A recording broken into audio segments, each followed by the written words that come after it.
Uma vez assistindo a aula, o professor disse que se você quiser inovar, junte gente diferente, né? E é muito do que a gente faz no nosso dia a dia, né? Um evento desse, para a gente conseguir realizar, a gente junta gente do administrativo, da comunicação, do DH, e a gente vai formando esse conhecimento que cada um tem e vai transformando numa coisa que fique a cara das pessoas que trabalham com a gente. Que uma das coisas que a gente também coloca muito é que os nossos valores, eles são inegociáveis. Né? Então, assim, se tem uma coisa que nós não negociamos, são os nossos valores. E aí, até uma ansiedade nossa, assim, inclusive num processo seletivo, para a gente identificar pessoas que se enquadrem dentro daqueles nossos valores.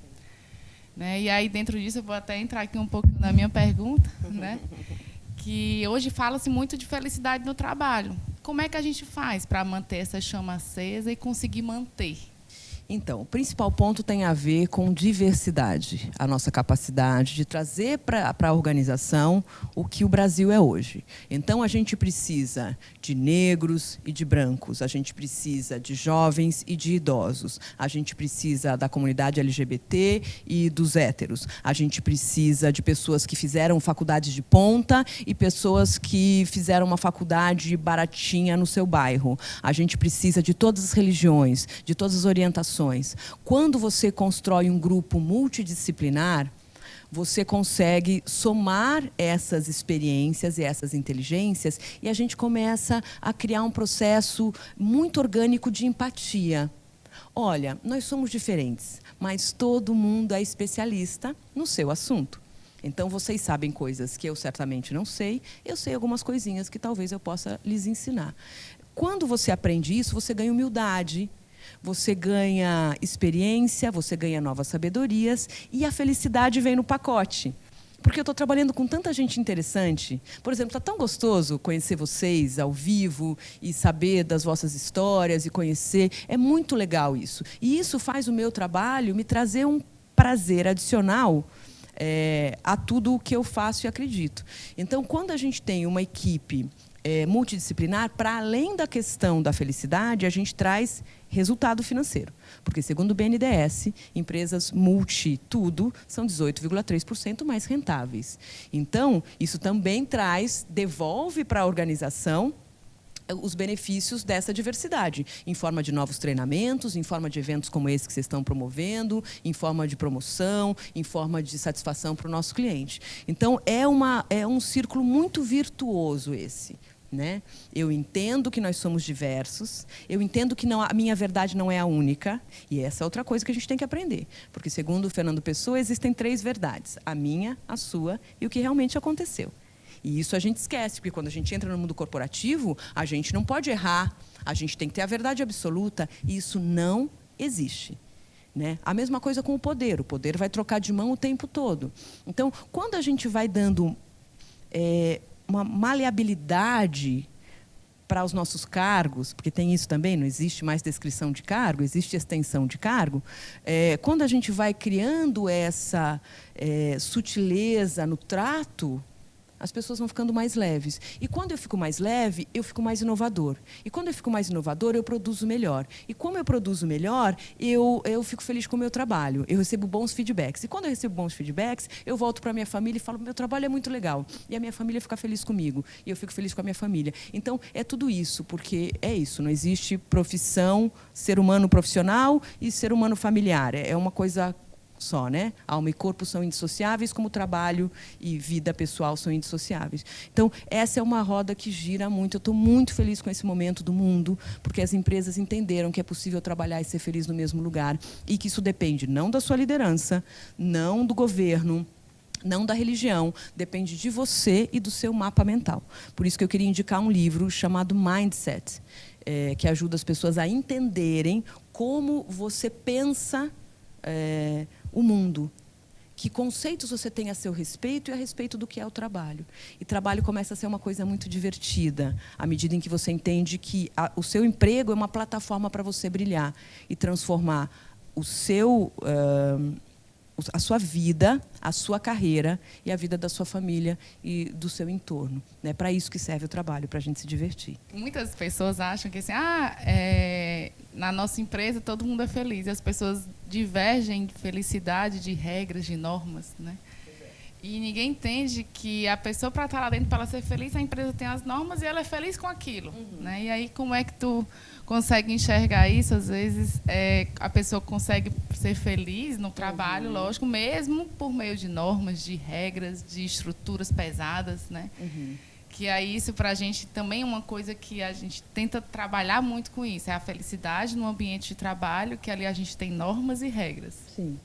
Essas coisas não são excludentes. Eu acho que quando a gente entra numa organização, a gente tem que primeiro, e antes de mais nada, entender o conceito. Assim. Eu tenho muito medo de gente ideiuda. O ideiudo chega e já quer mudar as coisas. Então, por exemplo, vocês me convidaram para esse programa. Vocês têm um formato pré-determinado. Por mais criativa que eu seja, eu não posso chegar aqui e falar, não, eu não quero essa cadeira, eu quero que essa cadeira fique lá, eu quero que essa câmera vá para lá. Não existe isso. Você tem que chegar, olhar para o cenário que se apresenta e falar, bom, o que a minha inteligência e a minha experiência podem fazer nesse cenário? E aí tem uma frase do Roosevelt que eu gosto muito, ele diz, faça o que você pode, com o que você tem, aonde você estiver. Essa é a sua missão, esses são seus valores, essas são as regras dessa organização. O que a sua experiência e a sua inteligência podem fazer usando este cenário. Né? Agora, isso não quer dizer que quando qualquer colaborador descubra um jeito mais inteligente, barato, dinâmico e divertido de fazer as coisas, ele não possa dizer para a organização. Ele não pode desobedecer.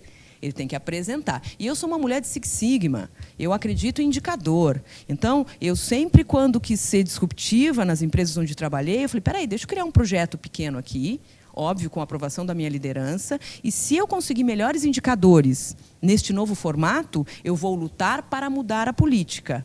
Mas, primeiro, eu provo. Então, tem que ser baseado em fatos e dados. Eu costumo dizer que tem que ser baseado em fatos e dados, não pode ser baseado no baseado.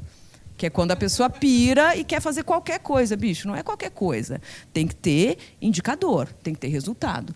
Então, assim, aí o segredo, respondendo agora diretamente a sua pergunta, é chegar, olhar para o cenário e dar o melhor de si nesse cenário. 2, uma vez que você identificar que tem uma oportunidade de melhoria, você vai lá e prova com fatos e dados como você consegue fazer essa melhoria acontecer. O mundo está mudando e o mundo do trabalho também mudou, né? Eu, quando comecei, a minha geração, quando começou a trabalhar, tinha uma preocupação muito grande, achava que ser feliz se eu tivesse um bom salário e eu me aposentasse, que eu ia ter uma única profissão, comecei a trabalhar com 15 anos, ia trabalhar numa única empresa e o mundo mudou. E hoje eu tenho conversado e com meu filho, com os amigos dele, vejo que a juventude hoje ela não está muito preocupada com o salário, ela quer ser feliz, no que faz, na forma que faz. A empresa importa, assim, não importa só o salário, importa o que eu estou fazendo, para quem eu estou fazendo e se eu estou mudando o mundo. Isso é uma tendência, realmente, essa mudança que está ocorrendo? Bom, então, tem uma mudança antropológica acontecendo, na verdade, porque a gente não quer trabalhar apenas pelo dinheiro. A gente quer trabalhar por um propósito. E propósito é a junção da sua vocação, aquilo que você faz muito bem a ponto de você escolher a tua carreira a partir disso, com aquilo que você ama fazer e com aquilo que muda o mundo. Né? Um conjunto aí. E aí o legal disso, a coisa boa, é que as carreiras estão mudando nesse novo cenário. Né? Porque as pessoas estão procurando um trabalho onde elas sejam felizes e elas descobriram que a grana vem a partir do momento em que você faz uma coisa muito bem. E por que você faz isso muito bem? Porque você ama o que você faz. Eu tenho um emprego hoje, um trabalho hoje, que eu amo fazer. E, portanto, eu faço muito bem feito. E as 2 horas que eu passo diariamente estudando são horas de prazer, porque vão gerar esse resultado que eu quero.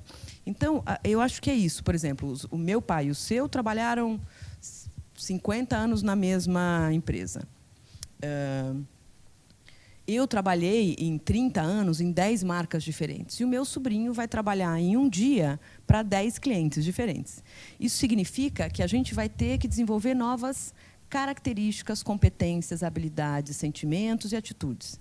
Porque a gente não vai poder reproduzir o trabalho que a gente fez ontem para um cliente novo hoje. Então, isso é uma coisa legal. A outra coisa que eu acho importante é a gente entender que, de fato, a gente tem que fazer algo que mude o mundo. E tem uma pesquisa, cuja fonte, infelizmente, eu não tenho aqui, mas depois posso pesquisar, é a seguinte: 80% das marcas que existem hoje poderiam deixar de existir, porque não tem relevância para o mundo.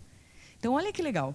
A gente tem, a minha empresa e a sua, um pacto com a ONU, porque existem 17 Objetivos de Desenvolvimento Sustentáveis que a sua empresa e a minha têm que entregar. E elas dizem respeito à diminuição da desigualdade financeira, equidade de gênero, capacitação das crianças, educação para as crianças, salvar o mundo de toda essa poluição que a gente está gerando. Então, tem marcas que estão trabalhando com esses objetivos de desenvolvimento sustentáveis. Tem marcas que estão visando só o lucro, e essas vão deixar de existir. Assim como vão deixar de existir os profissionais que não querem se adaptar a esse novo cenário, né? Então, é um momento legal, assim, é um momento muito importante. Eu estou de novo, muito feliz com o que está acontecendo no mundo, porque empresas e pessoas estão entendendo que elas têm que ter relevância para o mundo, né? Que o que elas fazem tem que fazer diferença na vida das pessoas. E que, se isso não acontecer, não vale a pena se acordar de manhã. Eu fico muito feliz de estar aqui com vocês, porque tudo que eu sei da história de vocês dão conta de que vocês mudam o mundo, né? O trabalho de vocês muda o mundo. Então, me associar a vocês é uma decisão que eu tomo como empresa e como ser humano, porque eu quero estar perto de gente como vocês, que transformam a vida das pessoas. E aí, as marcas que não fazem isso, as pessoas que não fazem isso, devem estar muito preocupadas agora. Eu espero. Vânia, pegando o que você falou do propósito, né? O principal do trabalho é você ter um propósito. O Agroamigo, ele tem esse, né, grande impacto social, transforma a vida das pessoas. Mas como eu trago isso para a minha rotina? Como eu ter uma fonte de inspiração diária para que eu não possa pensar só na meta, e sim nessa capacidade de transformação que eu tenho no dia a dia? Bom, aí eu vou recorrer a um outro grande profissional chamado Marshall Rosenberg. Ele escreveu nos anos 70 um livro chamado Comunicação Não Violenta. E ele explica, através da sua teoria, que hoje é aplicada em muitas organizações. Por exemplo, o presidente da Microsoft comprou esse livro para todos os líderes da Microsoft, e isso gerou, além de muita felicidade no trabalho, um aumento substancial na rentabilidade dessa organização. E o que o Marshall fala?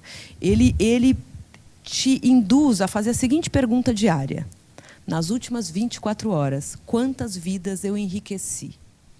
Quantas vidas eu transformei? Nas últimas 24 horas, quantas pessoas respiram melhor porque eu existo? Quando você começar a colocar esta pergunta e começar a colocar em prática esse questionamento, você vai começar a descobrir que isso muda o seu jeito de trabalhar. Então, por exemplo, eu tenho que fazer uma interação com uma outra área: TI, RH, marketing, logística, ponto de venda, o pessoal de campo. Essa minha interação tem que ser feita à luz dessa pergunta. Isso que eu vou pedir para essa outra pessoa, ou isso que eu vou fazer, ou essa orientação que eu vou dar, ou essa dúvida que eu vou tirar, vai nos ajudar a sermos pessoas melhores? Porque tem vários jeitos de fazer a coisa. Ou você manda uma minuta de contrato e nem se preocupa se aquela pessoa sabe ou não preencher aquilo, ou você vai junto e explica para a pessoa como ela pode fazer aquilo sem ansiedade, sem sofrer, sem se preocupar. Dos dois jeitos você vai conseguir o que você quer, a minuta preenchida. Só que a forma muda a vida da outra pessoa. Eu posso ser agressiva e eu posso ser uma pessoa que te explica como você vai fazer. E aí, um milagre acontece, que é assim: você vai vendo que as pessoas vão sendo gratas a você. E isso cria uma energia. O Einstein diz: o cérebro é um órgão elétrico. Portanto, a gente passa energia positiva e negativa para as pessoas, em tudo o que a gente faz. Então, eu acho que sim, tem um jeito. Essas minhas caixinhas estão aqui justamente porque eu acredito nisso. Se a pessoa deixa em cima da mesa e todo dia ela lê: é possível trabalhar e ser feliz no mesmo lugar. Trabalho, garra, relação, as pessoas incorporam esse conceito, e o pensamento são ordens para o corpo. Então, a gente tem que se contar: não, eu estou fazendo uma coisa relevante. E é a velha máxima que todo mundo já conhece, né? Você está botando um tijolo em cima do outro, ou você está construindo uma escola? Eu estou construindo uma escola. Eu estou permitindo que crianças estudem, né? Você está emprestando dinheiro ou você está transformando a vida daquelas famílias? Eu estou transformando a vida dessas famílias. Então, na hora de a pessoa assinar o contrato, não é só um processo, um procedimento, uma burocracia. É uma etapa de um processo grandioso de fazer comida chegar na mesa das pessoas. Então, juro, até me arrepia, porque... Dá para pegar no filme a arrepiação aqui? Porque é isso, cara. Hoje eu faço um trabalho e quando as pessoas me abordam no aeroporto, nas redes sociais, nos estádios, nos eventos e tal, elas dizem, puxa, eu vi os teus vídeos, isso mudou a minha carreira e eu fui promovido. Esses dias um cara me escreveu dizendo, porque eu fui promovido, meu salário melhorou, e porque meu salário melhorou, eu comprei uma casa para minha mãe. E eu falo, ai... Eu não estou só fazendo conteúdo, eu estou permitindo que esse cara compre uma casa para a mãe dele e não tem valor maior para a vida da gente. Então, é você incorporar isso no seu dia a dia. Vocês não fazem um trabalho burocrático, vocês transformam o Brasil. Que momento maravilhoso, hein, gente? Foi importante essa conversa, não foi? Vânia, quero agradecer a sua contribuição e a participação dos nossos convidados. Gostaria que você deixasse aqui uma mensagem final para as nossas queridas equipes. Tchau. Bom, então eu queria terminar deixando um recado para as queridas equipes. Você que está aí assistindo a gente, acho que teve uma dimensão do que você pode fazer por você, pela sua carreira, pela sua família, pelo seu trabalho. E o barato dessa história toda é você assumir o protagonismo da sua vida. Você entender que você é o único ou a única responsável pelo seu resultado. É óbvio que a nossa área de desenvolvimento humano, é óbvio que os treinamentos, esse encontro, o seu líder, tem um papel de contribuir para o seu crescimento. Mas cuidar da carreira é uma tarefa indelegável. Então, a minha recomendação é que você pegue esses conceitos que aqui foram apresentados e some-os à sua necessidade de estudar, porque você tem que aprender a aprender. Então, qual é o lance? Eu tenho um canal no YouTube que eu queria te convidar a assistir. Se você entrar no YouTube e digitar lá Vânia Ferrari, você vai encontrar um monte de conteúdos complementares a esse que vão te ajudar a planejar melhor a sua carreira, a ser mais produtivo e produtiva, a criar seus próprios métodos de aprendizado. Ou seja, existe um livrinho que eu adoro chamado Inteligência Prática, que diz a seguinte coisa: você consegue aprender a ser mais inteligente. Olha que libertador é isso. Independente de onde você estudou, de onde você nasceu, de qual é a sua história familiar, a partir de agora, você pode se tornar uma pessoa mais inteligente a partir do seu desejo único e exclusivo de ser uma pessoa melhor. Então, assim, não para aqui. Eu citei alguns livros e existem outros tantos no meu canal no YouTube. Ele é gratuito, portanto, você pode dedicar 5 minutos do seu dia no seu celular assistindo um conteúdo que vai ajudar você a entender o mundo corporativo, as transformações que estão acontecendo neste século e como é que você vai usar esse conhecimento para a sua carreira. É só você que define. Tem uma dica preciosa. Pega um caderno. Escreve seu objetivo. Onde você quer estar daqui a 1 ano? Como vai estar o seu emprego? Como vai estar a sua saúde? Como vai estar a sua vida financeira? Como vai estar o seu amor? Como vai estar a sua relação com a sua família? Escreva os seus objetivos, porque escrever é uma das poucas coisas que a gente consegue fazer com total foco. Ou seja, quando você escreve, você é obrigado e obrigada a pensar naquilo que você está escrevendo, né? Então, escreva, faça isso e me conte lá no meu canal, daqui a 1 ano, se você chegou lá. Eu tenho certeza que vai chegar. É isso.